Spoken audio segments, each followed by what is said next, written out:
तब हिगुरुमा अपनी domain deadly sentencing को एक्टिवेट कर देता है, जिसे देखकर इटाडोरी हैरान हो जाता है और सीधा हिगुरुमा पर हमला कर देता है, पर उसका हमला हिगुरुमा को टच ही नहीं करता। इस डोमेन के अंदर हम दोनों ही वायलेंस का इस्तेमाल नहीं कर सकते। हम दोनों? रुको जरा, मैं तो उसी जगह पर आ गया हूँ जहाँ से मैंने स्टार्ट किया था। यहाँ पर हम वर्बल कॉम्बैक्ट करेंगे। तो जजमेंट, चलो इसे स्टार्ट करो। यूजी इटाडोरी पर ये आरोप है कि वो जुलाई 16, 2017 में एक कैसीनो में गया था, जबकि वो उस टाइम 18 साल से भी कम का था। तो ये सुनकर इटाडोरी बहुत ज्यादा हैरान होता है और उसके बारे में सोचने लगता है। डोमेन के अंदर जजमेंट सबके बारे में सब कुछ जानती है, पर चिंता मत करो, मेरे पास इस तरह की इंफॉर्मेशन नहीं है, जिसका मतलब इसका रिजल्ट हमारे आर्गुमेंट्स पर डिपेंड करेगा और इस एविडेंस पर। जजमेंट ने इसे डिस्कशन के लिए दिया है और ये एविडेंस ये शो नहीं करता है कि तुमने वो क्राइम किया है या नहीं, और तुम्हें ये नहीं बताया जाएगा कि इसके अंदर क्या है। तुम्हें ये साबित करना होगा कि तुम्हारे ऊपर जो इल्जाम लगे हैं वो झूठे हैं, जिसके बाद जजमेंट तुम्हें इनोसेंट प्रूफ कर देगी और तुम यहाँ से बाहर निकल पाओगे। क्या ये कर्स टेक्निक ट्रायल्स के लिए है? तो क्या इसका मतलब ये बात सच थी कि ये एक डिफेंस लॉयर है? पर ये मुझे ट्रायल कम बल्कि ऐसा लग रहा है कि ये मुझ पर केस कर रहा है। हिगुरुमा एक मॉडर्न सॉर्सरर है, पर इसके डोमेन से मुझे मास्टर टेंगेन की बात याद आ गई है। पास्ट में सॉर्सर्स के पास डोमेन एक कॉमन टेक्निक होती थी और इस टाइम डोमेन्स डेडली अटैक से भरी हुई हैं, और हमेशा से ऐसा नहीं था। डोमेन्स बस इसलिए बनाई जाती थी ताकि आप टारगेट को उसके अंदर ले जाकर कर्स टेक्निक के रूल्स को मनवा सको, और एक डोमेन को कंस्ट्रक्ट करने के लिए बहुत ज्यादा स्किल की जरूरत होती थी, जिस वजह से उसके अंदर नंबर ऑफ यूजर्स कम होते थे। तब मास्टर टेंगेन की बातों को याद करके इटाडोरी को समझ में आ जाता है कि हिगुरुमा की ये डोमेन उसे फिजिकली हार्म नहीं पहुंचा सकती, और साथ में उसे ये भी एहसास हो जाता है कि उस डोमेन में हिगुरुमा को उसे सब कुछ एक्सप्लेन करना पड़ेगा, जिस वजह से हम देखते हैं हिगुरुमा उस डोमेन के रूल्स को एक्सप्लेन करने लगता है और इटाडोरी को समझाता है कि उसे अपनी इनोसेंस प्रूफ करने का टाइम मिलेगा, जिसके खिलाफ में हिगुरुमा बोलेगा, और उसके बाद जजमेंट ये डिसाइड करेगी कि क्या सही है और क्या गलत। जिस वजह से इटाडोरी पूछने लगता है कि अगर वो गिल्टी साबित हुआ तो आखिर का उसके साथ होगा क्या। जिस वजह से हिगुरुमा उसे बताता है कि उसके पास 3 ऑप्शंस होंगे, जिसमें या तो वो चुप रह सकता है, या फिर अपना क्राइम कबूल कर सकता है, या फिर इसके लिए मना कर सकता है, और मना करने में वो फॉल्स स्टेटमेंट का भी इस्तेमाल कर सकता है। जिस वजह से इटाडोरी कहने लगता है कि क्या वो कोर्ट में झूठ भी कह सकता है। तो हिगुरुमा उसे समझाता है कि अगर सभी लोग सच बोलते होते तो आज तक ट्रायल्स तो कभी होते ही ना। और तब हिगुरुमा उसे अपनी इनोसेंस को प्रूफ करने के लिए कहता है। वैसे मैं उस कैसीनो के अंदर गया था और वहाँ की मशीनों पर खेला भी था, जिस वजह से अगर मैं झूठ बोलूंगा तभी मैं इस प्रॉब्लम से बच सकता हूँ। पर हिगुरुमा के पास एविडेंस है जिसके बारे में मुझे कुछ भी नहीं पता, और अगर ये बात सच है कि एविडेंस ये प्रूफ नहीं करता है कि मैंने क्राइम किया है या नहीं, तो उसके बाद मेरे पास 3 ऑप्शंस आते हैं। पहला तो ये है कि अगर ये एविडेंस ये प्रूफ नहीं करता है कि मैं कैसीनो के अंदर एंटर हुआ हूँ, तो मुझे बस चुप रहना चाहिए या तो मना कर देना चाहिए। दूसरा ये है कि अगर ये एविडेंस सिर्फ यही प्रूफ करता है कि मैं कैसीनो के अंदर गया हूँ, तो मैं ये कह सकता हूँ कि मैं किसी और रीजन की वजह से अंदर गया था। पर अगर पहला पॉइंट सच हुआ तो फिर ऐसा हो जाएगा कि मैंने खुद मान लिया है कि मैं कैसीनो के अंदर गया था, जिस वजह से मैं अपनी कब्र खुद खोद दूंगा। तो मेरे पास आखिरी पॉइंट ये बचता है कि अगर एविडेंस ये प्रूफ करता है कि मैं सिर्फ कैसीनो के अंदर गया ही नहीं था, बल्कि मैंने अंदर जाकर गेम भी खेली थी, तो मैं बहुत बुरी तरह फंस जाऊंगा। जिस वजह से मेरे लिए सबसे सही चीज यही रहेगी कि मैं इस इल्जाम को मान लूं, ताकि मेरी सजा कम से कम हो सके। पर क्या ये कोड इस तरह काम करता भी है? तब हम देखते हैं इटाडोरी दूसरा ऑप्शन चूज करता है, जिसमें वो मान लेता है कि वो कैसीनो के अंदर गया था, पर वो ये बताता है कि वो अंदर सिर्फ वॉशरूम यूज करने गया था, जिस वजह से वो इनोसेंट है। और हमें पता चलता है कि उसने तीसरा ऑप्शन इसलिए नहीं चुना होता है क्योंकि उसे पता नहीं होता कि चीजें उसके कंट्रोल में रहेंगी या नहीं, जिस वजह से उसने सबसे ज्यादा सेफेस्ट ऑप्शन चुना होता है। तो हिगुरुमा भी अपना सबूत शो करता है, जहाँ पर उसके पास इटाडोरी की एक फोटो होती है, जहाँ पर इटाडोरी ने उस कैसीनो के नजदीक अपने कैश को एक्सचेंज करवाया होता है। इटाडोरी ने अभी अभी माना है कि ये कैसीनो के अंदर गया था,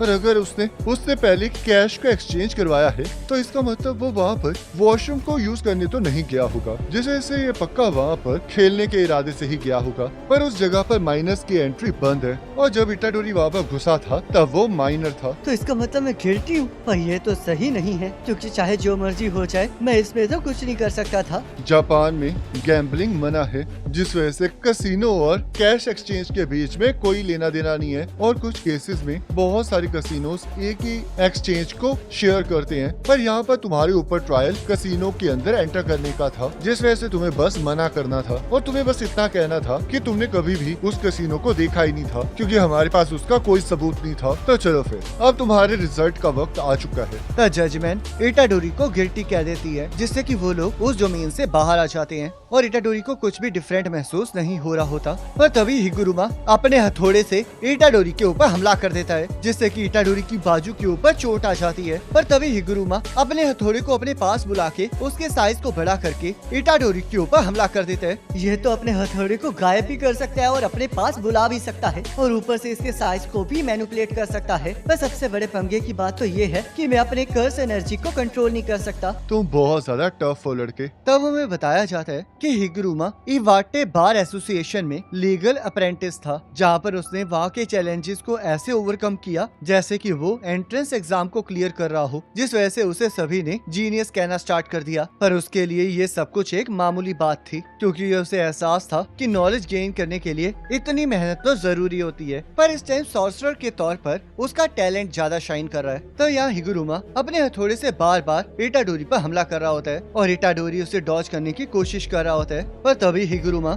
इटाडोरी को अपने हथौड़े से पकड़कर उल्टा करके दूर फेंक देता है, पर इटाडोरी फिर बच जाता है। तब हमें बताया जाता है कि अपनी डोमेन के साथ आई हुई कर्स टेक्निक को हिगुरुमा ने बार बार एनालाइज किया है, जिससे उसने बैरियर टेक्निक के बेसिक सीखे हैं और इसी बैरियर टेक्निक से उसे रीइंफोर्समेंट टेक्निक्स के बारे में पता लगा है, जो कि उसने कर्स एनर्जी कंट्रोल से सीखी हैं। और क्योंकि हिगुरुमा की कर्स टेक्निक को जागे हुए 12 दिन हो चुके हैं, तो वो एक ग्रेट 1 सॉर्सरर के लेवल तक पहुंच चुका है। तब हमें ये भी पता चलता है कि कॉलोनी के अंदर एंटर करने से पहले हिगुरुमा ने बहुत सारी कर्स स्पिरिट और कम से कम 20 सॉर्सरर्स को मारा है, जिन्होंने उस पर हमला किया था। तो तुम अपनी कर्स एनर्जी को यूज नहीं कर पा रहे हो। ये सब कुछ तुम्हारी वजह से हुआ है। अगर तुम गिल्टी पाए जाते हो तो तुम टेम्परेरीली अपनी कर्स टेक्निक का इस्तेमाल नहीं कर पाते हो। पर मुझे लगता है कि तुम्हारे पास तो कोई कर्स टेक्निक है ही नहीं, जिस वजह से गिल्टी होने की वजह से तुम कर्स टेक्निक की जगह अपनी कर्स एनर्जी का इस्तेमाल नहीं कर पा रहे हो। पर ये कितनी ज्यादा खतरनाक बात है ना कि ये बिना कर्स एनर्जी के भी मेरे सामने कैसे टिका हुआ है। क्या ये इसकी फिजिकल स्टैट्स की वजह से है? इसकी स्ट्रेंथ तो सच में बहुत कमाल की है। जब एक सॉर्सरर अपनी कर्स टेक्निक को एक्टिवेट करने की पावर को खो देता है तो उनका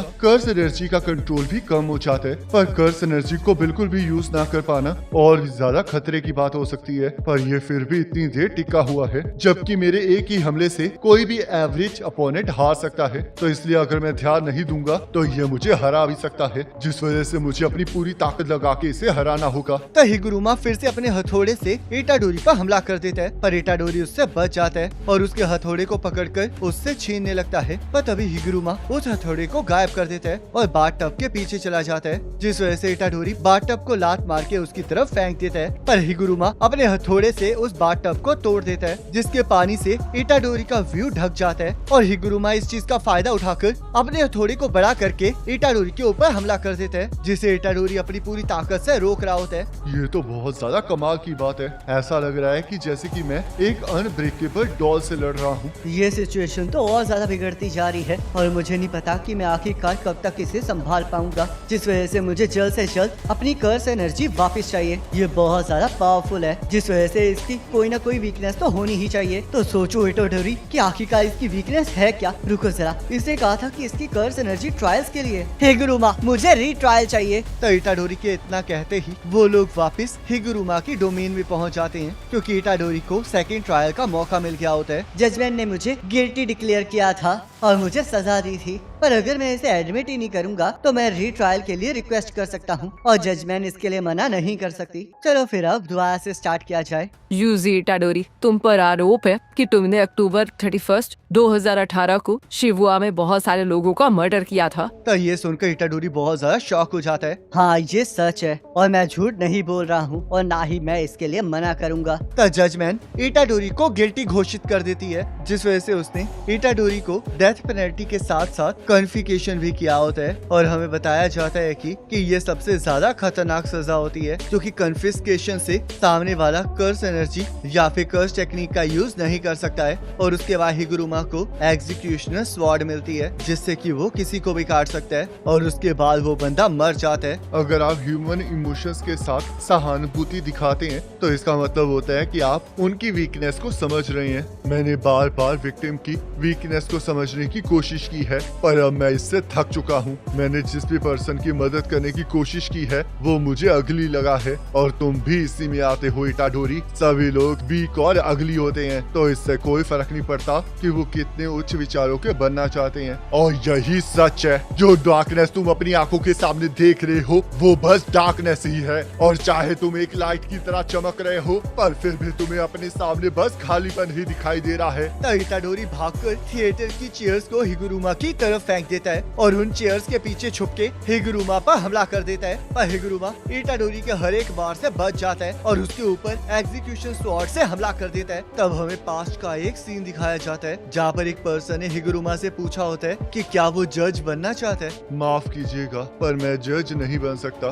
क्योंकि मैं इतना ज्यादा एम्बिशियस नहीं हूँ। अब तक मुझे लगता था कि सारे लोग कमजोर और अगली होते हैं। अब मुझे लगा था कि मुझे इसी चीज पर विश्वास करना चाहिए। तो इसलिए क्यों इटाडोरी तुमने अपने क्राइम को क्यों कन्फेस किया? जो जजमैन ने मुझे एविडेंस दिया था वो मेरे साथ पहले ही शेयर हो चुका था और उसमें साफ साफ लिखा था कि वो सारा का सारा काम सुकुना का था, जिस वजह से तुमने वहाँ पर किसी को नहीं मारा था। तो आखिरकार तुमने ऐसा क्यों किया? तो हिगुरुमा अपनी कर्स टेक्निक को कैंसिल कर देता है जिससे कि इटाडोरी उसे पंच मार के दूर फेंक देता है। रुको जरा, आखिरकार अभी क्या हुआ? लॉ के हिसाब से रीजन और कंट्रोल की एब्सेंस में ये माना जाता है कि विक्टिम अस्वस्थ है और शिबुआ में सुकुना ने तुम्हारी बॉडी के ऊपर कब्जा कर रखा था, जिसका मतलब तुम अपने आप को कंट्रोल नहीं कर सकते थे और ना ही तुमने खुद से सुकुना को अपने आप पर हावी होने दिया था। तो इसका मतलब तुम इनोसेंट हो और तुमने वो क्राइम नहीं किया है। पर फिर भी ये मेरी गलती है क्योंकि उस टाइम मैं इतना ज्यादा कमजोर था कि मैं उसे नहीं रोक पाया। तो ये बात है। हिगुरुमा, आखिरकार तुमने अपनी कर्स टेक्निक को कैंसिल क्यों किया? क्योंकि मुझे याद आ गया कि मैंने लॉ क्यों की थी। इटाडोरी, अभी भी ऐसे बहुत से लोग हैं जो कि तुम्हारी तरह कमजोर हैं, तो इसलिए अब अपने कपड़े पहनो और बैठ जाओ, क्योंकि अब मैं तुम्हें वो 100 पॉइंट्स देने वाला हूँ। इटाडोरी, क्या तुमने कभी किसी को अपनी मर्जी से मारा है? हाँ, मैंने मारा है। तो क्या ये बहुत ज्यादा बेकार नहीं लगता? तो यहाँ हिगुरुमा कोगानी को एक रूल ऐड करने के लिए कहता है जहाँ पर सारे प्लेयर्स पॉइंट्स को एक दूसरे को ट्रांसफर कर सकते हैं और हिगुरुमा और इटाडोरी को ये डर होता है कि अगर ये रूल नंबर 8 को अफेक्ट करेगा तो ये अप्रूव बिल्कुल नहीं होगा। पर तभी कोगानी उस रूल को अप्रूव कर देता है जिससे कि इटाडोरी रिलैक्स हो जाता है। तो हिगुरुमा इटाडोरी को एक पॉइंट दे देता है ताकि 19 दिनों के लिए अब उन दोनों को अपने पॉइंट्स को चेंज करने की जरूरत ना पड़े और उनकी कर्स टेक्निक रिमूव ना हो। तो हिगुरुमा वहाँ से जाने लगता है और इटाडोरी उसे वहाँ पर रुककर उनकी मदद करने के लिए कहता है। मेरे जो 2 पॉइंट्स बचे हैं वो मुझे उस जज और प्रोसिक्यूटर से मिले थे जिन्हें मैंने टोक्यो में आने से पहले मारा था। तो इसलिए जब ये बैरियर खुलेगा तब मैं अपने आप को गिरफ्तार करवा दूंगा और तब तक के लिए मैं ये सोचूंगा कि मुझे आगे क्या करना चाहिए। वैसे भी अगर मैं तुम्हारे साथ रहूंगा तो मैं खुद से और ज्यादा नफरत करता रहूंगा, तो इसलिए अब मैं यहाँ से जा रहा हूँ। और इसी के साथ ये एपिसोड खत्म हो जाता है। अब नेक्स्ट एपिसोड